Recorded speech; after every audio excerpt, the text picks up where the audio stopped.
Monday, January the 8th, 2018, and you were listening to Just a Bit Gaming Podcast. I'm your host, Ryan Chumpy Crash Reynolds, and this is my beautiful counterpart, Adrian Bertazoy Townsend. Whoop. And you've joined us at the start of a fresh new year full of the same hot garbage. Yeah, that's right. Man, right? It feels like it feels like it's been forever. It's been a month. It's been a month, and I haven't gone longer than 2 weeks without recording a podcast since we started this thing. Right. So to me, it feels like it's just been forever. I had to get back into the swing of things with, getting the computer and the setup and everything ready to go. Yeah, it took us a long time today. It did. And by us, I mean, it took Adrian a long time to set everything up while I checked my social media. He chatted me up while I did it. There we go. Well, Yeah, it's so weird. Like, I feel kind of out of it. So I'm excited to jump back into this, jump into a new year, new segments. I got a ton of stuff to talk about. Yeah, me too, man. Yeah, we took a month off for Christmas and New Year's and everything. And I'd like to know, what did you do during that time? Oh, man. So much and so little at the same time, Yeah. Lots of family. Oh, yeah. Being married and everybody being all fragmented about. Yep. There's always going to be multiple Krampuses, as it were.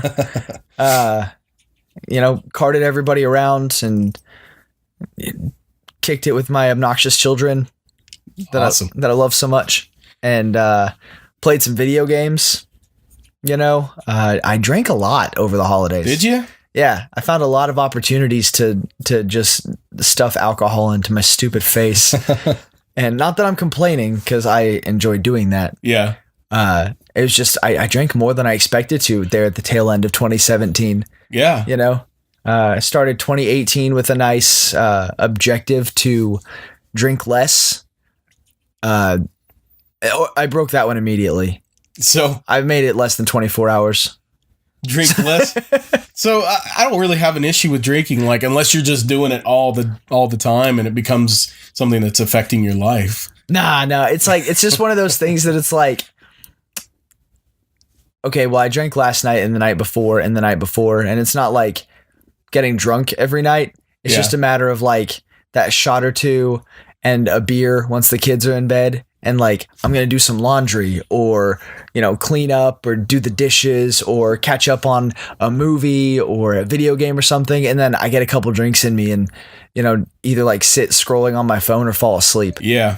So then maybe you need that to help you get the rest that you need. Maybe. It's just, I guess I start to feel guilty that I drink every night, but I couldn't tell you the last time I got drunk.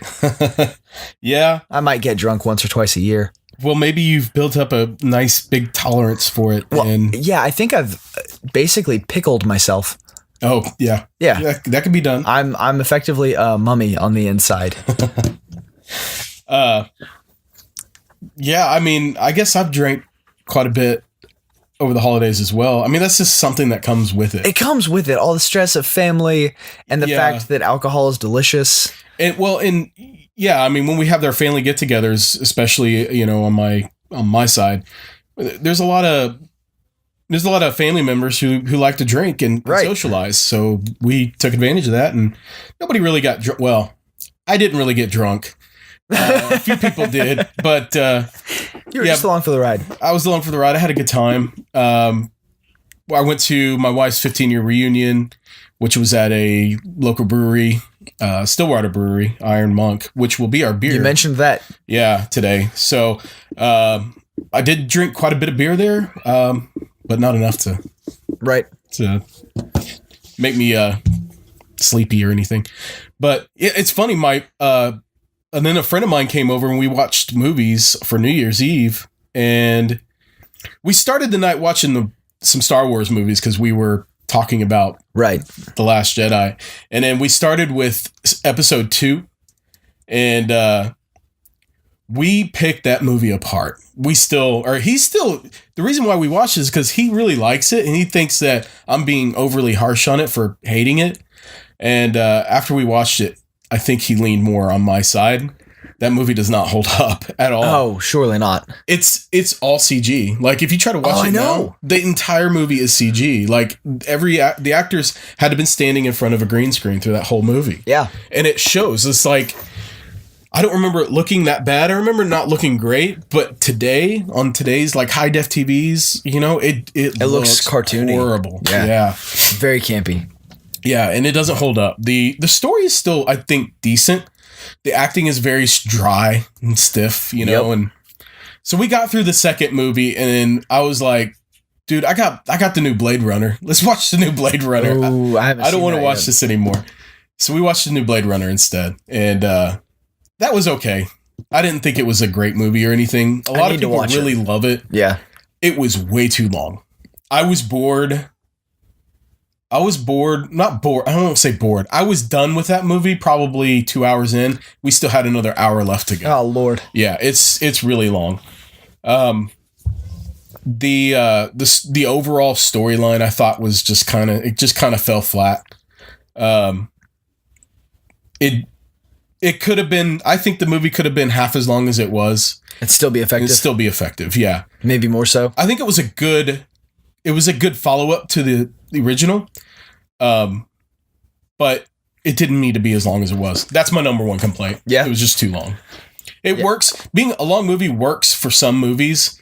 For me, it did not. That's the most consistent negative commentary I've heard about the thing, is that it's just too long. Oh, really? Yeah. I haven't heard any reviews or anything on it. I just knew that I wanted to see it. I haven't seen it yet. I've tried to avoid spoilers on it because I do want to watch it. Same with The Last Jedi. I know that it's being largely panned, though. People aren't real crazy about The Last Jedi. You know, that's another thing. Like, you haven't seen that yet? I haven't watched it yet. Okay.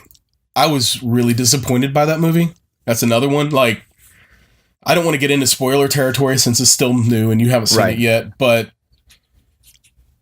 I went into it and I loved it while I was watching it, but there was things that were happening that was like wasn't working for me. And then when I got out of the movie and was able to stop and think about what just happened, what did I just watch, you know, and you know what was accomplished in this movie, I was disappointed. Like, yeah. So I would say, like, if you were a fan of Star Wars, a casual fan, you might it's a fun movie. It is a fun movie. It's a good movie for that. But if you are more of a diehard Star Wars fan and you know the lore and you know the characters and everything and you're just really invested into it, you will be disappointed. Well, that's not fun to know. Yeah. And I hate to say that. It's one of my favorite franchise. Right. And I thought the first one, what was it called? Force Awakens. Force Awakens was really good. Did you know, I haven't watched that one either, though. Oh, well, I bought that one the day it came out on DVD because Shelby. I think I remember you telling me Shelby's never seen a Star Wars movie. So you're waiting for her to watch it. And I'm waiting for her to watch all the original trilogy. And I might even make her watch the prequels just for the sake of... Skip it. You think just skip it? Skip it. All right, I might just skip it. Explain to her. Having just watched episode 2 recently, skip it. Just skip it. Yeah. She does not need to get Jar Jar'd. It had Jar Jar in episode 2. He's like a political leader, you know? Oh, I know. Oh, it was so bad. Hot garbage. So, I made a goal to myself that I would try to get her interested in Star Wars, and then I would watch Force Awakens. Do this. Just watch it. I'm going to. I finally watched Rogue One last week. Rogue One is great. Phenomenal, man. That movie is so damn good. That is a proper good Star Wars movie in my opinion. Man, it was good. Might be the best Star Wars movie ever made. I won't go that far. But you don't think so? I will put it alongside the original trilogy as my favorite. That it actually belongs there. I liked it better than The Force Awakens. Okay. Definitely better than the. It was such an entertaining story. The story was great. The characters, I thought they did a good job with. Now, granted, I can't tell you any of the characters' names or anything. Right. So there were so many of them, and they were all brand new, and I think that's why. Yeah. But I still liked the characters, and I still cared about what they were doing. Now you know that they're gearing up to do a whole new trilogy, right? Well, I assume so. Yeah. I don't know. All new characters, all new storyline. What's the guy's name? Ryan Johnson. Is he the one who did the most recent movie? Yes. Okay. Yes. I'm not excited at all. I honestly think he's the one who ruined this movie. I think he had a vision to make it different because a lot of people were thinking that Force Awakens was too similar to the original, or episode 6. Right. Or being 4. Yeah, he did Last Jedi. He also directed Looper. You ever watch that movie? Looper's good. I've never seen it. Oh.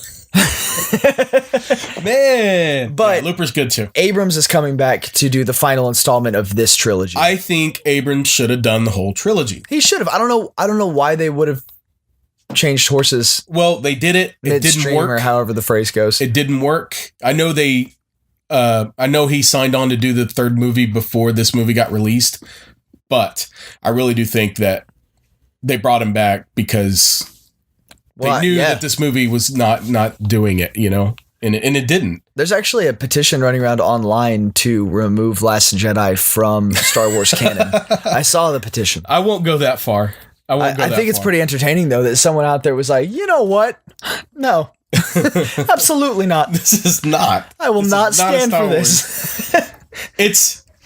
I will say it's a fun movie, and it's fine for that regard. And they're just movies. I'm a diehard Star Wars fan. I am, but I'm not that diehard. I'm not going to be like petitioning that it's not part of the lore or whatever. Who cares? It's fictional. I know. Yeah, it doesn't matter to me. But shave your neck beard and calm down. I'm like, I got out of the movie. I was like, all these questions that I had. All these things, all these plot holes. The movie is full of plot holes, and that's one of my biggest complaints. And I did hear about the milk scene. Oh man, yeah.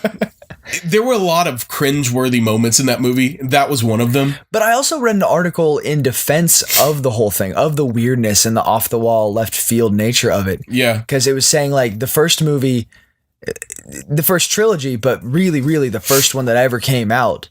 What was it? A New Hope? Yeah. That it was that weird and it was that left field and that crazy, and it was like surrounded in mystery and no one knew what they were getting themselves into, and everyone stepped away from it going, what the fuck was that? Yeah. And so the writer of this article felt that this movie, as silly and as campy and kind of like tongue-in-cheek as a lot of it was, felt that it had like a spiritual quality connecting it to the feeling of those first movies in that sense, because it brought us back to that just weirdness. It wasn't all dark and dark versus light and unexpected. It kind of brought it back to that fun, like exploratory mindset instead of just the seriousness of this decades-long battle. So, okay, I can sympathize with that, but it was still, you're talking about a movie series that is 30 years old, right. It's been a long time. It's been around for a long time. People know and expect, they know this world. They know this fantasy. Right. And when you go in and start messing with things, it doesn't work. Right. The franchise, you can mess with things and have it work, but the things that he was doing, the milk scene, I mean, that was just weird. It was just like completely out of place. I mean, it was not characteristic for Luke. Exactly. That was another big complaint. That's a big gripe I've heard, is that a lot of Luke's stuff is uncharacteristic in that movie. This Luke Skywalker is not the Luke Skywalker you love. It's not. He is a completely different character in this movie, and that was hugely disappointing to me. Yeah. I feel like I'm getting way into spoiler territory right now. I need to probably. I mean, I've read so much about it that I basically know what's happening. I agree with you that, I mean, at this point, this franchise is old enough to know its own maturity. It's old enough to have like a mortgage and a couple kids. Yeah. Just because I see my son enjoying himself licking the front door windows doesn't mean I need to go try to find that same sense of wonder. Yeah. And from what I understand, this is largely a window licking movie. Well, I mean, my buddy wants to, or I want to sit down with my friend. He's super into Star Wars. He is very like invested in the lore and everything. And he's super knowledgeable, much more so than I am. And I kind of want to sit down with him and record our conversation as to why we didn't like this movie. Full on spoiler cast, and I may just do that. That sounds like a good time. Yeah, and post it up on YouTube or something. But it's just talk right now. We'll see if that happens, but maybe I do want to do that. If that does happen, hopefully I will have seen the movie by then and can be there for the talk. Yeah, I would love to do something like that. There's so much I want to talk about with this movie, and I already have actually. Yeah. But I would like to hash it out, you know, with you and him as well. So with that, moving on, I guess I need to tell you what I did over the break. You do. I was going to ask, and then we started talking about Star Wars and Blade Runner and window lickers and neck beards. And so I had a week off of work for my break, which was amazing. Ooh la la. But I got sick. And I was sick the entire week that I was off. Yeah, and that was not fun at all. That's bad news. I still have like remnants, if you can hear it in my voice. Yeah, I think I was texting you whenever you were still sick. Oh, and man, it was not fun, man. Just a lot of congestion and, tired. I was just tired all the time. So. And it was going around. Both of my kids got sick over Christmas. Yeah, it's been going around a lot. My wife went into the doctor last weekend, and she went to urgent care, and she was just getting her ears checked. She was having problems with her ears, and the doctor there, or the nurse there, recommended that she put on a mask because she said they already had 200 documented cases of the flu that week. Oh man. Yeah, and I think I just surrendered. Like, I'm like, it's gonna get me. I'll just go. I don't want the flu. I'll go ahead and roll over now. I had the flu last year, and it was awful. Absolutely awful. I missed an entire week of work because of it. So during the break, I did get a lot of game time in. Yeah. There was a period of time where I wasn't playing anything. I was just so sick I couldn't play games, man. It was that bad. I was just laying up here in bed and sleeping. Yeah. So as one would do. I played through the new Call of Duty, World War II. How was it? Amazing. It really was. I will say, like, I've been a Call of Duty fan for a long time. From the beginning, man. It's, so from, good. I think Call of Duty, the first Call of Duty was really good. Call of Duty 2 is really where I got my love for it. But Call of Duty 4, Modern Warfare, that's the one that, like, everybody fell in love. That's what... defined modern day shooters, in a lot of ways. Yeah. And when they started, I gotta be honest, when they started moving into the futuristic stuff, I agree. I couldn't ship that. No, it was getting away from me. The multiplayer stuff, I still enjoy playing the multiplayer, but I got away from that. I've been getting the Call of Duty games for the story mode. The stories are generally, they're short, they're fun, they're action packed. There's a lot of cool set pieces and characters stuff going on, and the campaigns are a lot of fun. So I'll usually get that, and I can get through it in a week or whatever. You know, they're just quick. So the last one I played was Advanced Warfare or Advanced Warfare. And I got that one last year. Played through the campaign. That one was harder for me to get through. The campaign was a little bit difficult to understand. The futuristic stuff was, while visually stunning, it was really falling flat for me. I didn't care about any of the characters. I didn't care about what was going on. You were going to all these different planets and stuff, and it just wasn't doing it for me. The spaceship battle stuff was cool, though. Well, yeah, and there were cool elements of all of it, but I think part of the charm that brings you back to the Call of Duty games is that these are, arguably, little air quotes, arguably like could be real soldiers in real situations, and they're citing actual historical conflicts most of the time. And like, there's a level of realism to them that disappeared whenever they started moving into like the advanced warfare and all that. Yeah. They were trying too hard to do something new, and honestly, I wonder how much of it was just trying to compensate and compete against, Destiny and Halo and those more futuristic space type games that are so popular. Yeah. But they're popular in their own right because of their own merit being built around those concepts and those pieces. Yeah. They already had those cogs in motion, and the others just felt forced. Well, and if you remember the whole reason why they changed is the World War II shooter was kind of getting old to people back then. Well, yeah. And so that's when Advanced Warfare, or Call of Duty 4, when Call of Duty 4 came out, that was like a push into more modern day setting that people kind of wanted to see at the time. Well, yeah. Now they keep pushing it, and you have all these weapons that are completely fictional, and it's cool, but I think it's time for a change, and they knew that. And that's why they decided to go back to World War II. And I'm so glad they did. I had so much fun with this campaign. I played through it. I think it took me 3 nights to beat it. And I couldn't put it down. Like, I would have to force myself to put it down so I could go to bed and then come back and play it again.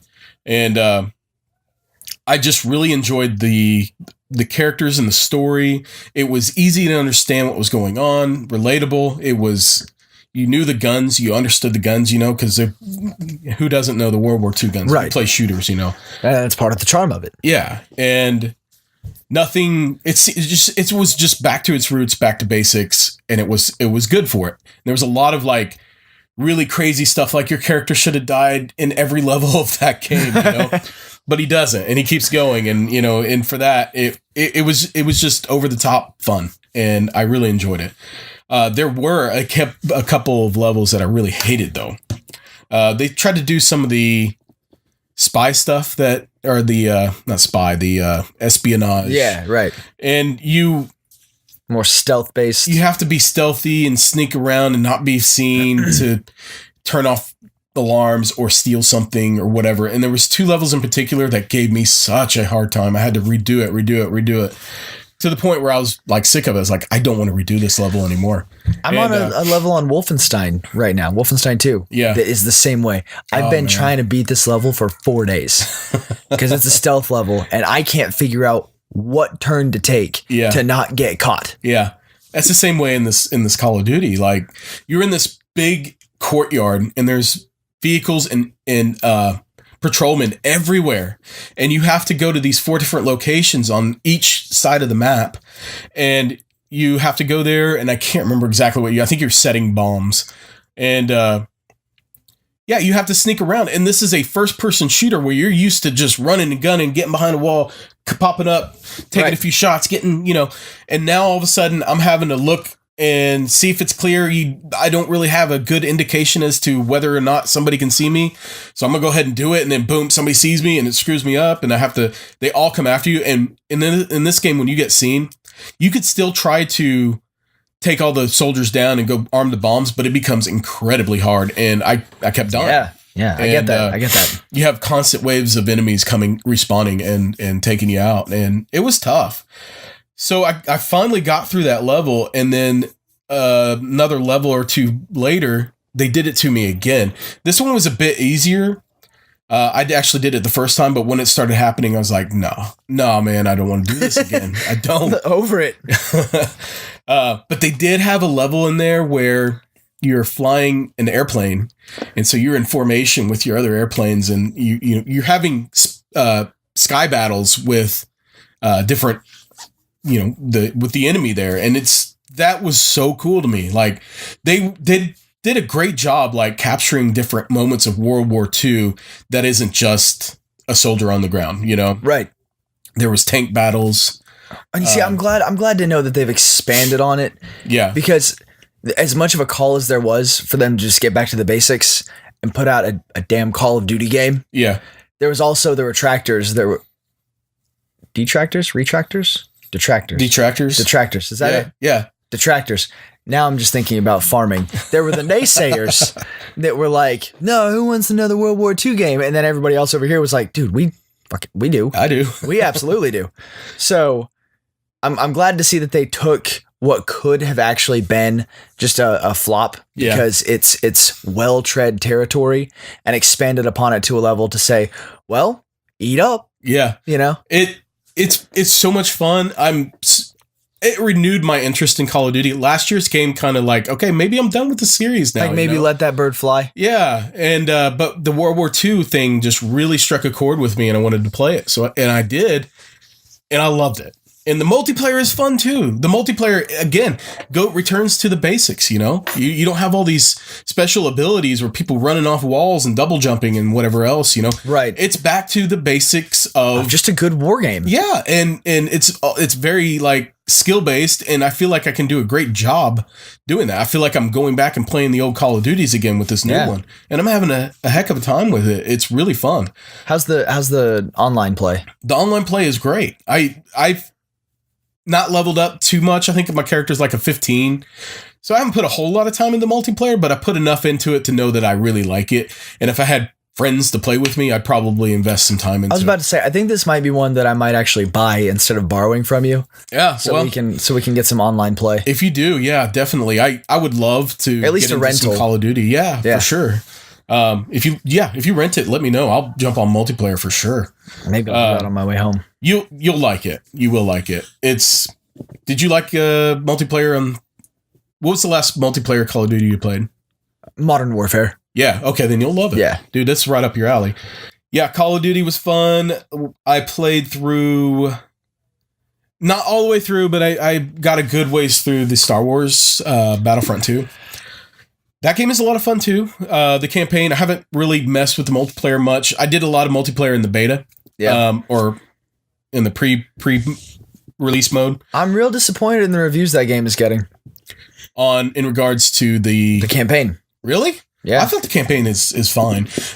There are some problems. I'm not going to say it's great, but it's fine. It is fulfilling the Star Wars universe shooter campaign for me. Once again, there's a petition floating around online to get EA's license for Star Wars revoked. Okay, I could stand behind that just simply because of the crap that they pulled with the loot boxes or loot crates. Right, which I think we covered that in the last episode. Yeah, but I still am having fun with this. The problem that I have with the campaign is I feel like the enemy AI is pretty dumb. When you're shooting all these enemies, they're just kind of running around and they look like computer controlled, like old video games, computer controlled characters. They don't look like the more modern, like Call of Duty. I went from Call of Duty to the World War II game, which had great everything, to the Star Wars, and it was kind of jarring, like to see how great this game was, and then you see Star Wars and you can quickly compare as to where they were lacking. Oh, man, a Call of Duty style Star Wars game would just be a dream. It would be really cool, and I think that's what Battlefront was trying to do, but it just didn't land. It didn't work. I mean, and I'm sure it is a fun enough game. I mean, I remember the first time we talked about it, I was like, day one purchase, and now I'm like, It's one to still play. Just wait for it to get cheap. Yeah, that's the intention. I've got too many games on my roster that I'm... Oh, man, so do I. I'm playing through 3 big games right now, and I just don't have enough time. You and me both, man. It finally happened. What's that? I got Skyrim on Switch. Skyrim on Switch, eh? It finally happened. And? Oh, it's just so beautiful and so fun and just so Skyrim. Is there anything like that you're noticing different? The rendering on there looks basically unadjusted from the original PS3 release. Like they didn't go with the new remastered graphics or rendering or anything. Right. Like so that didn't necessarily age as well as I would have liked it to. Also, there's a lot of... One of the things that I loved so much about Skyrim playing through it was that, I could just go trekking up the side of a mountain off the beaten trail. And then you could even hit like a steep spot in the mountain or the rocks and just hop until you find your own little weird way up to the top of this mountain. And I'm finding a lot of invisible walls that say, you can't go that way. I don't remember that happening. No, that wasn't... That was a non-factor in the original. Wow, that's odd. So why is that? I don't know. It may have to do with the different zones and the processing power of it, processing different pieces of the map. but I've run into that quite a bit, and that's one of my favorite pieces of the game was that uninhibited exploration. That's interesting to know, dude. I didn't know that. Yeah, that is the only real fault I've found so far, because I can get past the slightly aged graphics and all that. But that one is odd to me, that trying to trek up the side of a mountain. Dude, that is Skyrim in a nutshell to me. How far up this mountain can I go, and what the heck is going to be up there when I get there? Exactly. And so I've hit a lot of gotten way up on a mountain, and then I'll hit a plateau and start to run and just stop. And I'll get a little message at the top of the screen that says, you can't go that way. And I'm not talking edge border of the map trying to get over a mountain into the nothing. I'm talking middle of the map. Man, that's disappointing. It does block off certain regions unless you access them properly. So that's relatively disappointing. Took some of the wind out of my sails, if we're being honest. But aside from that, obviously I'm having a blast with it. I can find my way around that. But that is, I guess, an unfortunately large piece of my game playing experience with that game that I feel has kind of been taken away from me. That takes away a huge chunk of exploration. Right.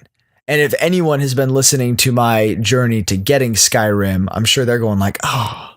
Yeah, that's disappointing. I hope everyone else is a little bit bummed with me, because I don't want to feel like I'm just nipping at it, but it is disappointing. So are you playing in handheld mode or TV mode? Handheld mode. Okay, so on the little screen, does it feel surreal? Surreal? It reads perfectly on that little screen. Yeah. Do you feel does it feel odd to have Skyrim in the palm of your hand? It does. That part is exciting. Yeah.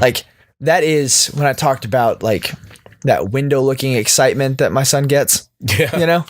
That playing Skyrim on a handheld device is window looking excitement to me. That's I get lost in it. Even still, because as much as I played that game, there's still so much that I didn't even explore or find. I've already found stuff this playthrough that I didn't find the first time, in the most central regions. Found stuff that, because you get through that first bit where the dragons attack and then you escape. And then that guy that you're with, I'm trying not to say names or anything, even for intro spoilers for anyone who hasn't played Skyrim. But basically they tell you to go to the next town and meet up with such and such and start the actual journey. Yeah. Instead, I went the opposite direction up into the mountains and started exploring. Okay. I found a coven of vampires that I unsuccessfully attacked. A couple bandits that I attacked. A nice gentleman on a horse who sold me some stuff, and then I had the option to steal his horse. Did you take it? I didn't. I felt bad. He was a nice fella, and I had just rescued him from bandits, so I wasn't gonna kill the bandits and then be sell me some stuff. Actually, screw it. I'm gonna kill you. And take your horse. Don't get me wrong. I really thought about it. I thought so hard about it. I paused it for a minute to weigh my options. That's the great thing about Skyrim, man. You could do that. Will I or my game be affected by this? So, I'm having a good time. Yeah. I'm having a really good time with it. I will say this. After all my years and my super fandom of Bethesda and Fallout and Skyrim and all of it, after playing Breath of the Wild so much, I'm playing these games a lot differently than I did before. And I feel that Breath of the Wild may have come close to beating Bethesda at their own game with the open world stuff. So I agree with you in terms of having a fun world to explore with just things everywhere that you can do. Yeah. You can actually do things in that game versus Skyrim. You go and you explore and you find this little house or cave or something. Oh, cool. What's in there? Oh, it's just more items. And if you're lucky, you'll get a really cool, weapon or maybe that, what are those jewels called that you get? I always liked getting the ones that you could put souls in or for magic. Yeah. What are they called? I can't remember. Soul gems, I think is. Yeah. But or the Nern root, the glowing ones. Yes. Stuff like that. Like that's the most you can get. You don't. There's nothing really unexpected that I can remember. Yeah. Oh, and you can also, explore in Skyrim for an hour and have not really accomplished anything. Yeah. Whereas in Legend of Zelda, you explore any direction, you're going to accomplish something. Yeah, right. And you're right. Breath of the Wild gives you things that you can do. Skyrim just gives you a world to explore. And yes. I think that's the biggest difference.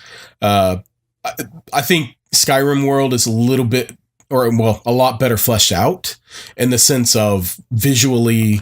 Oh, it's trees, astounding. It's a visually really beautiful game. Yes. And it looks realistic, like to a point where you see a river flowing and, you feel like that's a damn cool. river. Yeah, that's a river. Breath of the Wild has a cartoony approach to it. So, right. What I mean by like perfecting it, I mean, Skyrim, if you're exploring for the sake of exploration, it's still perfect. Yeah. It's still everything. And really the same with Fallout. Even though Fallout never felt quite as explorable as Skyrim. Right. And if you're going to explore for the sake of accomplishment, for the sake of actually furthering what you're doing instead of just exploring, then Legend of Zelda has absolutely perfected that. Yeah. And then the next one that they're making, they've already announced that is going to be a continuation on that style of Breath of the Wild. Yeah. That open world exploration.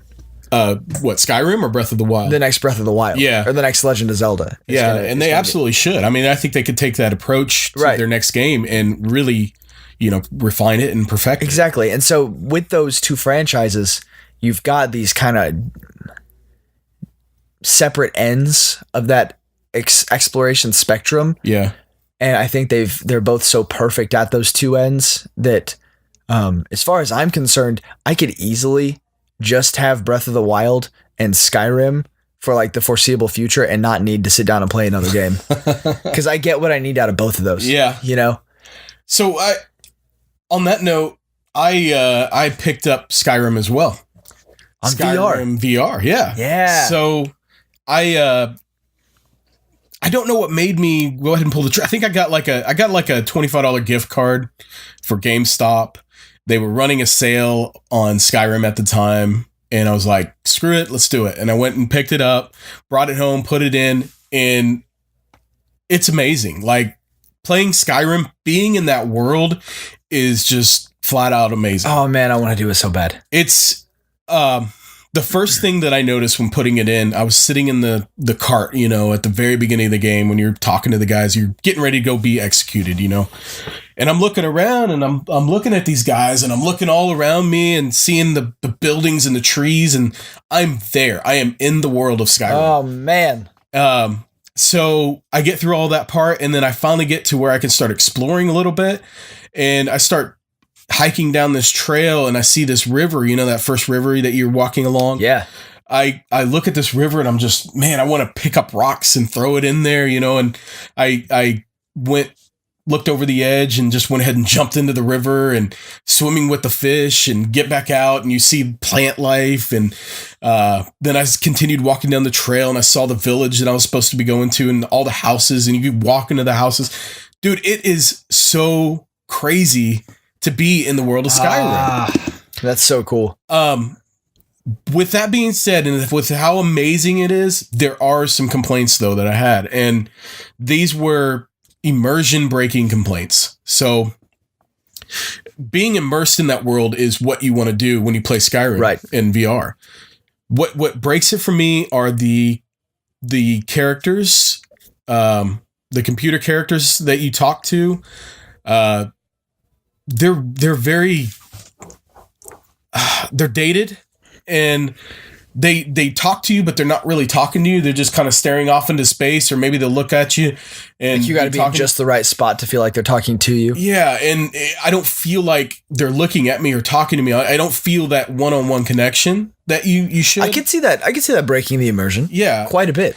Well, then there was one part, like, I was talking to a guy, we were sitting at a dinner table and we're eating dinner, and he's just sitting there talking to me, and he's just standing real stiff, and he'll look over at me and he's like pretending to eat. And then he just all of a sudden like took something or flinged something, and it fell down on the table and was rolling around, and he's just sitting there like real mechanical like. Right. I don't know how to describe it. It was like, imagine like an animatronic. You're sitting there and you're talking to an animatronic. That's how I was imagining it, actually. Yeah. And he hits the table and the table falls over. Yet he's still just sitting there talking to me. I'm like, this is really like breaking the immersion for me. It really is. And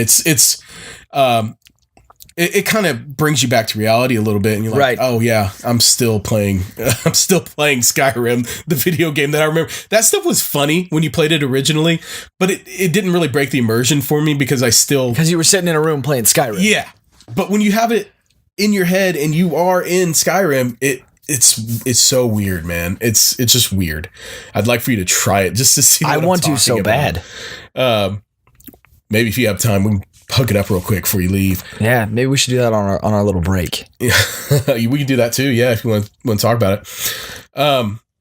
But on that note, it wasn't game breaking for me by any means. It was just immersion breaking. I can still go explore and find things and kill things. It's so fun to shoot your bow and arrow and stuff in VR, and it's still fun to explore. So for that sense, yeah, it's great. The other problem that I had is when you play Skyrim, you kind of want to play for extended amounts of time. And that could be exhausting, right? It is. And when you have that helmet on, that VR helmet, I think I played for about an hour and I started getting a headache, and I was like, yeah, I'm done. I can't do this anymore. Right. I started getting nauseous. I don't get nauseous playing VR very much. Certain games will do it to me. This game didn't really make me nauseous. It was just that I had been playing it longer than I'd played any other game before. So I don't think I've been in VR for like an hour at a time before. And after that hour, I was starting to feel sick. So I mean, everybody's different. My wife gets sick pretty easily with a lot of different games, but then there are some games where it doesn't make her sick at all. Yeah. She's just fine. So yeah, I think if you have PlayStation VR, absolutely pick it up. There's no reason not to at this point. It's a really great experience. Even if you just take it in small doses, it's great. So, one final game that I beat. Now, I've been playing a lot of games, mind you. These are just the ones that I beat. I'm still working my way through Xenoblade Chronicles 2. Yeah. I'm still loving that game, and I can't wait to talk about it when I finish it. But it's probably going to be a while. It's a pretty long RPG. But I did beat Nier Automata. Automata.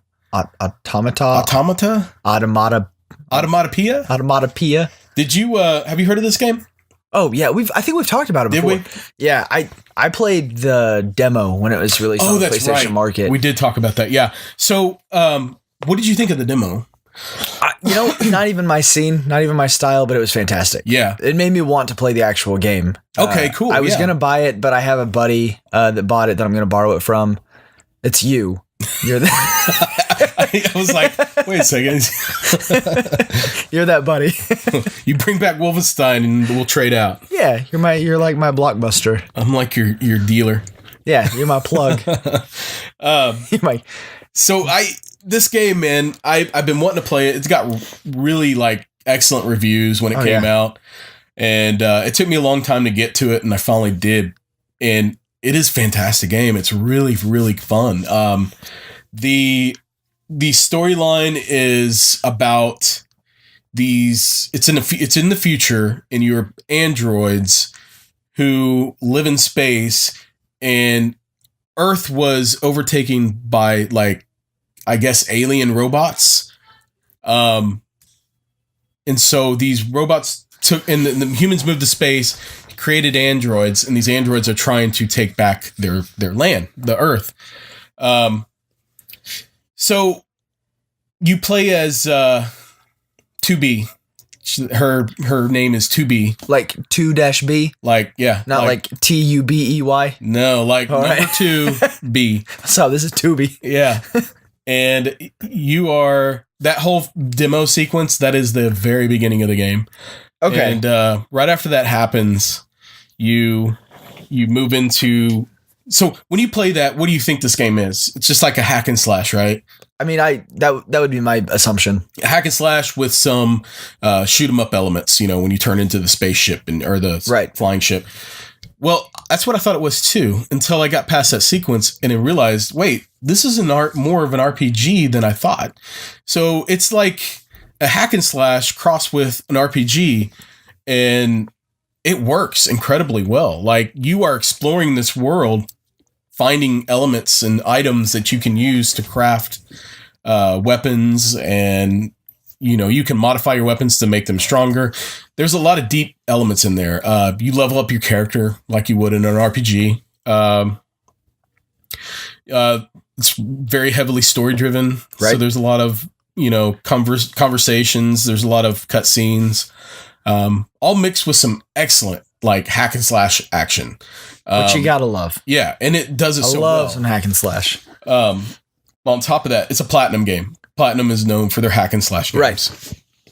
On top of that, the progression, the new abilities and stuff that you get works. It doesn't work incredibly well. It just kind of works. I never felt like I was underpowered for anything, I never felt like I got to an area that I couldn't beat, just because if you get skilled enough in dodging and whatever else, then you can pretty much take anything down you want.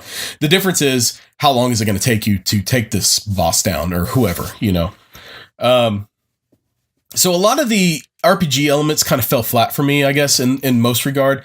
I didn't really pay attention to the updating. There's these modification plugs that you use to give abilities to your character. There's an option there to do auto assign, and I just did that. I never really paid attention to that at all. I enjoyed the hack and slash stuff, didn't enjoy the RPG elements, which is weird for me because I love RPGs. This just didn't work for me in that regard. Also, the storyline was good. They tried to force a lot of emotion, I guess, from these characters and what was going on between them and the world. And that fell flat a lot of times for me too. It just seemed really corny. Like, imagine like just a really, like just any anime, right? Or really like any of those super, Japanese role based games like that. They all try to draw some sort of like super overwrought emotion. Yeah. Even as much as I loved Kingdom Hearts, and that was a very emotional franchise. Yes, it was like that. There were moments that it's like, well, I mean, I'm already emotionally attached. You don't need to throw this in, because there's a point at which it kind of starts to take away from it a bit. Yeah. A little soap opera-esque. Yes, that's what it was. So it had a lot of that going on, but the visual elements of the game, like it was anime mixed with realistic stuff. So you had realistic backdrops, and the robots are really cool. Like the enemy robots. That storyline is awesome. Like, these robots are trying to take on human-like qualities and traits, and they think they're human, or at least they want to be human, but these androids that you're playing as are like, no, these are machines. They can't think or feel. So it has a lot of that going on.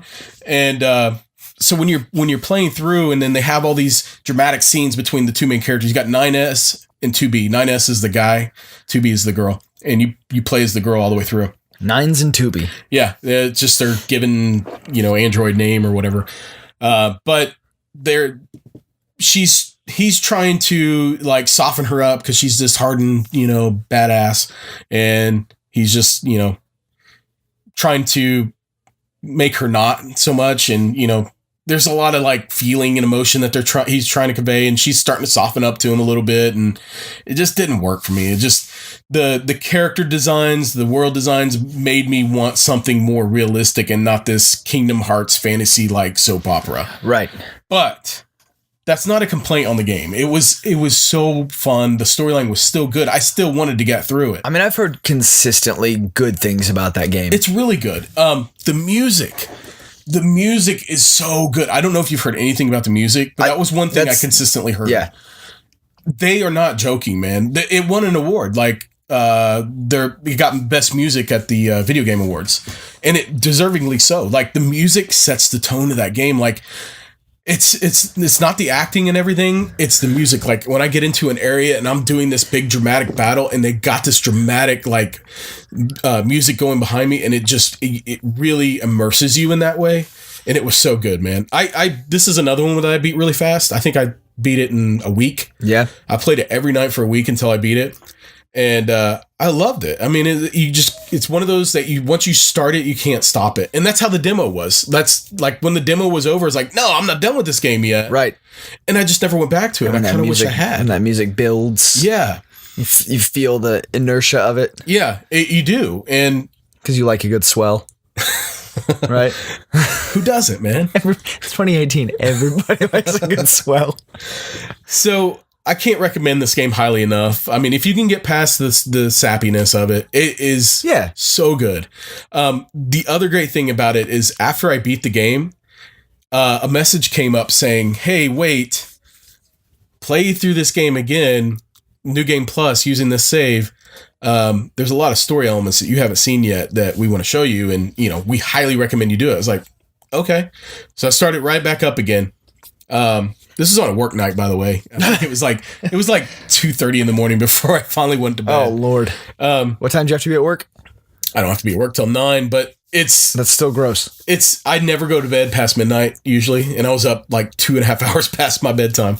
So, I started the new game, and I'm not going to spoil anything, but let's just say that New Game Plus is like playing a different story. Like, yeah, it's like a continuation. It's almost like I didn't really beat the game. It's like I reached a halfway point, and then now I have to keep on going. It's really interesting how they do that. It reminds me of, did you play the Metal Gear Solid 5? No, I did not. Okay, Metal Gear Solid 5 does the same thing where you kind of like beat the game, but you don't. They roll credits and everything. You're like, oh, okay, yeah, I'm done. But wait, and then there's more story stuff going on, and there's more things to do. I never got past that part of it, but Nier does a similar thing. There's a bit of a history between Metal Gear and I. Good or bad? That I've never played one of them. I've avoided telling you that truth for a long time. Man, you brought those games up a lot. At this point, I'm not really surprised by what you haven't played and have played. There's so many big ones that you haven't played. I'm like, okay, that's fine, whatever. You know about it enough that it's okay. Right. I was worried about the judgment I might catch for it. Nah, I'm sorry I didn't believe in you, baby. Metal Gear Solid is a great game. Metal Gear Solid 2, I think, is the pinnacle, of the series. Yeah.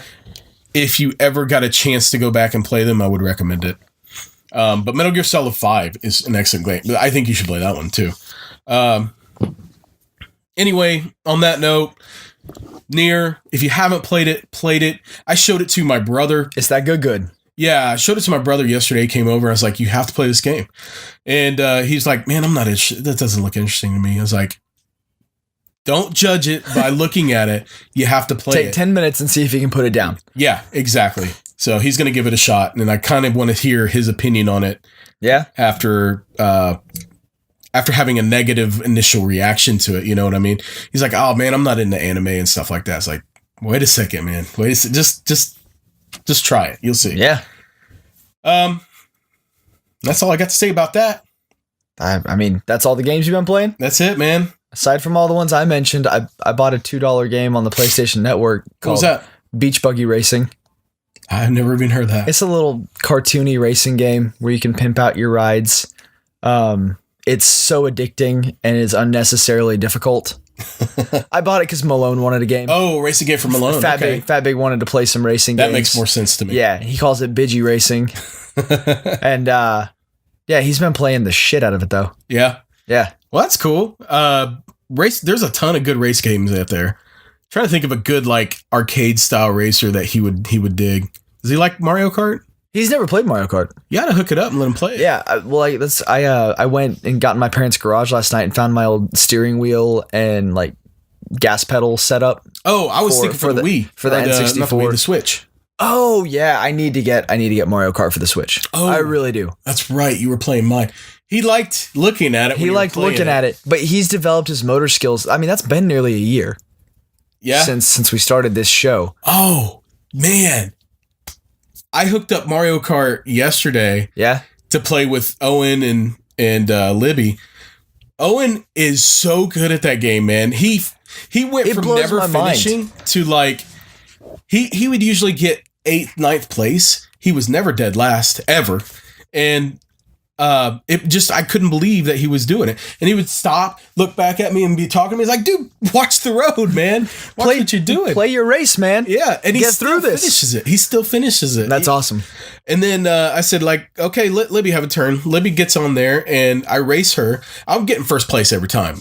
It's Mario Kart. Of course, I'm gonna get first place. Okay, Adrian's good at Mario Kart. We get it. She gets on there and like destroys me. Absolutely destroys me. She doesn't play that. Showed you what's up. Yeah, man. She hit me with the red shells. She hit me with a blue shell. She hit me with anything she could hit me with. And she ended up finishing that race in first place, and I finished in 5th. Legitimately beat me. Yeah. There was no like, I was not giving her anything. She did that on her own. And then I later found out that she's had a lot of practice on Mario Kart 7 on her 3DS. Okay. So I think I may have found somebody. She sharked you. Yeah, to meet my match. Yeah. And that's awesome. I need a good challenge in Mario Kart, man. I've never played you at Mario Kart. I'm pretty good at it, though. I'll tell you that right now. Well, I'm pretty good at Mario Kart. I'm game for Mario Kart. Competition is like the best. I remember as a kid playing like the original Mario Kart 64. Oh, yeah. Dude, we got so competitive with those Everybody races. got competitive with those races. That was the best. It was the best. Well, it got to the point where I was the best and nobody could beat me. And then now my own kids are beating me. I'm like, yes. That's what happens. Let's do this. You get some smart-ass progeny running around, and they start tearing up everything that you love. That's okay. Making sure that you are subjugated to all of your own hobbies and all of your own skills. The thing is I couldn't even get mad. I was like excited that now I have to push myself to get better. Okay, let's do this. Let's go. Yeah. That's what I like about this little game that Malone's playing. Beach buggy racing is he can like get distracted in the middle of a race and put his controller down and come back to it and go ahead and finish the race and just like poke his way through, take 25 minutes because the clock won't stop. Yeah. And so he can take like 25, 30 minutes to finish a race and he'll still get like 50 or 100 coins and like get to go work on his cars and stuff. So he's having a good time with it. Could you imagine like kids running actual like races, like physically, like just stopping on the side and like, I need a drink. Can I have a snack? Is there any chocolate in the kitchen? Okay, I'm good. And then go pop back down in the car, start driving by the time you get home, they're like, oh, I forgot. Gotta finish my race. Man, kids crack me up, man. That is so funny. They would totally do that too. They would. Pull up next to each other. Hold on. Did I show you my new toy? Yeah. I got a new Paw Patrol. See my finger? Ouch, I tripped. Yeah. Why were you walking while you were playing the game? That's so funny. So man. he's having a good time. He wasn't watching where he was going yesterday and tripped and racked himself for the first time. Oh. Yeah. That wasn't fun. Yeah. What did he think of that? He said, I pinched my beanbag. And I had to explain to him what getting hit in the nether regions consisted of, and we need to be careful. So did he was he in pain for a while? He thought he was going to throw up. Yeah. His tummy hurt. But that's part of the territory. You want to be a fat, big, crazy robot to beat up the bad guys, you're going to get hit in the nards every now and again. That's right. Or the beanbag, as he calls it. So thanks guys for listening, and we will see you in 2 weeks. Later.